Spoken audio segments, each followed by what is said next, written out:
پاکستان میں ایسے بے شمار لوگ بستے ہیں جن کی ریل گاڑی سے گہری یادیں وابستہ ہیں. انہیں آج بھی سفر کرنا ہو تو ان کا پہلا انتخاب ریل گاڑی ہوتا ہے.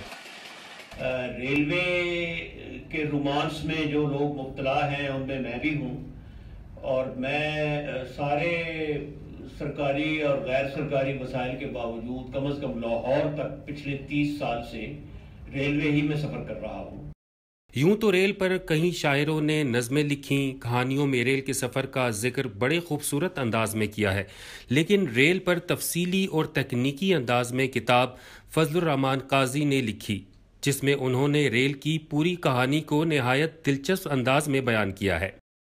انہوں نے تاریخ لکھی ریلوے کی، وہ بہت مستند تاریخ ہے، اور اس میں جس طرح کی انہوں نے تصویریں شامل کی ہیں اپنی کتاب میں، اس سے اس کتاب کی اہمیت میں بہت زیادہ اضافہ ہو گیا.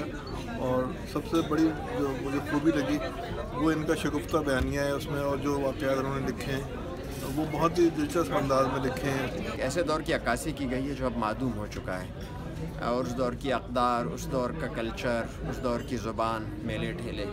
اور دوسری اس میں خوبی یہ ہے کہ یہ اس دور کی کتاب ہے جب ریلوے واقعی چلا کرتی تھی اور وقت پر چلا کرتی تھی، اور اس کے بعد کچھ بیان موجودہ دور کا بھی ہے کہ جس میں ریلوے کی وہ شاندار روایات دم توڑ گئیں اور ان کی وجوہات پر بھی کچھ بحث کی گئی. رضا علی عابدی کی ایک معروف کتاب ہے ریل کہانی، اس کے علاوہ آپ کو بہت کم کتابیں ملتی ہیں. یہ غیر معمولی کتاب ہے. اس کی وجہ یہ ہے کہ اس میں پاکستان ریلوے سے متعلق ہی نہیں بلکہ برصغیر میں ریلوے کا آغاز کیسے ہوا اس کی پوری تاریخ بیان ہے، اور جتنے مراحل اس کے درمیان آتے رہے، ریلوے کی پٹڑیاں کیسے بچھیں، سامان کیسے لایا گیا، لوگوں نے کام کیسے کیا. تو اس میں ایک ایک چیز کے بارے میں انتہائی تفصیلات موجود ہیں جو آپ کو شاید ہی کسی دوسری کتاب میں ملیں. اس کی خوبی یہ ہے کہ یہ ایک ایسے مصنف کی جانب سے لکھی گئی ہے جو خود اس ادارے کا حصہ رہے ہیں، اور کوئی 40-50 برس وہ یہاں پہ جاب کر کے فارغ ہوئے، اور جتنی خوبصورت نثر ہے ان کی، جتنا خوبصورت انداز بیاں ہے، اور جتنی دلچسپ انداز میں انہوں نے لکھا ہے، میرا خیال ہے یہ ہر اردو پڑھنے والے کو یہ کتاب پڑھنی چاہیے.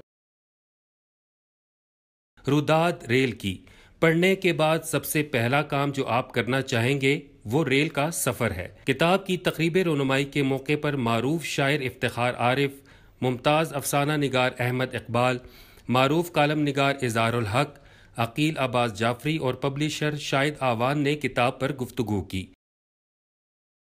میں نے جو یہ کتاب پڑھی ہے، یہ پہلی کتاب ہے، اور اس میں اتنی ریڈیبلٹی تھی، اس نے اپنے آپ کو اس طرح پڑھوایا کہ شروع سے آخر تک میں نے اس کو میرا خیال ہے زیادہ سے زیادہ 3 نشستوں میں پڑھ لیا ہوگا.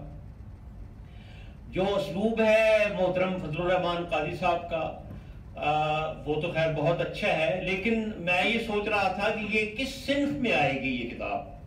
تو انہوں نے یہ کیا ہے کہ ساری اصناف کو ملا کر ایک نئی صنف نکالی ہے. اس میں ریلوے کی ہسٹری بھی ہے، اس میں ان کی آپ بیتی بھی ہے، اس میں ریلوے پر جو ٹیکنیکل معاملات ہیں جو وہ بھی ہیں، اس میں تصاویر بھی ہیں، اس میں ان کے خاندان کا اور بزرگوں کا بھی حصہ ہے، اور اس میں انگریزی دور کی بھی بہت سی یادگاریں ہیں.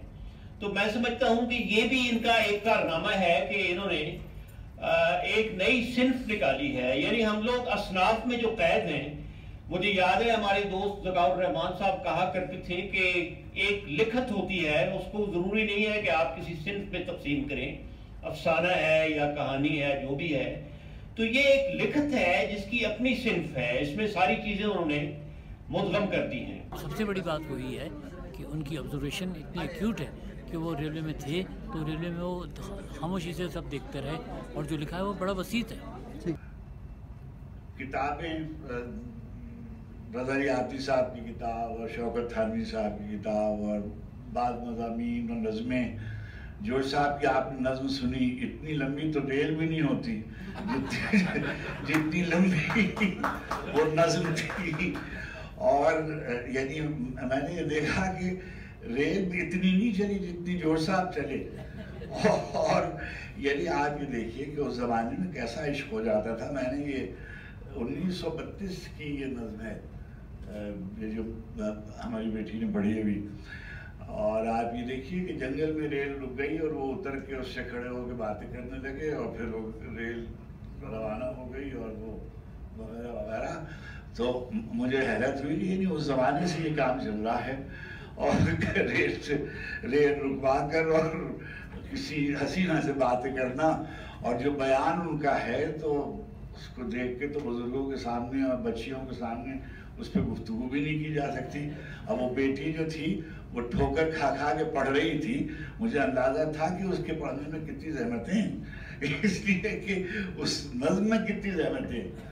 اور سچی بات یہ ہے کہ جو سب سے میں نے اس کو ایک نشست میں تو میں بری عادت ہے وغیرہ اس عمر میں یہی ہو سکتا ہے، چھوڑ چھوڑ کے پڑھنے کی عادت ہے.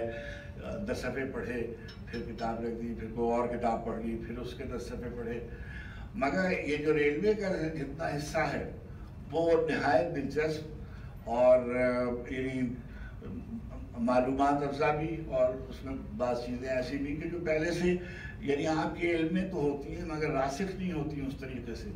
آپ نے ریڈیبل جتنا مٹیریل ہے آپ کا، میں سمجھتا ہوں کم کم آپ بھی بھائی کیا بھی ہے. بلوچستان کا واقعہ ہے. بلوچستان ریلوے اسٹیشن پر جب ٹرین آ کے رکی پہلی ٹرین، تو وہاں پٹھانوں کو روایتی وہ ہیں مہمان نواز، تو انہوں نے کیا کیا، جو اس کا عملہ تھا ریل گاڑی کا، ان کی خاطر توازہ کی، بہت دعوت وغیرہ کی، اور انہوں نے ریلوے انجن کے سامنے پانی لا کے رکھ دیا اور لوسن گھاس بھی لوسن گھاس وغیرہ رکھا کہ بھئی یہ جن کا یہ جو ڈرائیور کیا ہے وہ کھا لے کچھ. تو بڑے ہنسی آئی کہ بھئی یہ بیچارہ کہاں سے کھائے گا. اس طرح کے کافی واقعات ہیں. جی ہاں، ایک مرتبہ ایک بیٹھے ہوئے تھے کچھ سادہ لوگ، تو گاڑی میں ڈسکشن کر رہے تھے، ٹرین چل رہی تھی، تو کہنے لگے کہ دیکھو انگریز کا کمال، دیکھو انگریز کا، کہ ان قدرت دیکھو انگریز کا قدرت، کہ ہم ایک جگہ پر بیٹھے اور جا رہے ہیں، بیٹھے ہم ایک جگہ پر، ہم ہل بھی رہا اور ہم جا بھی رہے. اس قسم کی باتیں تھیں. وہ بیچارے بہت وہ بھی تھا نا، پورے لوگ تم کہاں جا رہے، کہتے میں کراچی جا رہا ہوں. دوسرا کہتا تم کیسا کمال ہو گئی، وہ گاڑی ایک ہی اور ایک کراچی جا رہی ہے. ایک ساتھ تھے وہ اوپر سیٹ پہ لیٹے ہوئے تھے، نیچے دوسرے ساتھ نیچے پہ لیٹے ہوئے تھے. تو انہوں نے ان سے پوچھا کہ بھائی وہ آپ کہاں جا رہے ہیں؟ انہوں نے کہا میں کراچی جا رہا ہوں. نیچے والے کہنے لگے میں لاہور جا رہا ہوں. کہنے کا کمال ہے، کیا کمال ہے کہ اوپر کی سیٹیں کراچی جا رہی ہیں، نیچے کی سیٹیں لاہور جا رہی ہیں. اس قسم کے بلکہ واقعات بیٹا ہوتے رہتے تھے. کتاب پڑھتے ہوئے نہ صرف آپ ریل کی تاریخ، نظام، رموز کار اور ملازمین کے بارے میں جانتے ہیں، وہیں آپ فضل الرحمان قاضی کے انداز تحریر اور شگفتہ بیانی سے بھی لطف اندوز ہوتے ہیں. ناصر فرید، IBC اردو، اسلام آباد.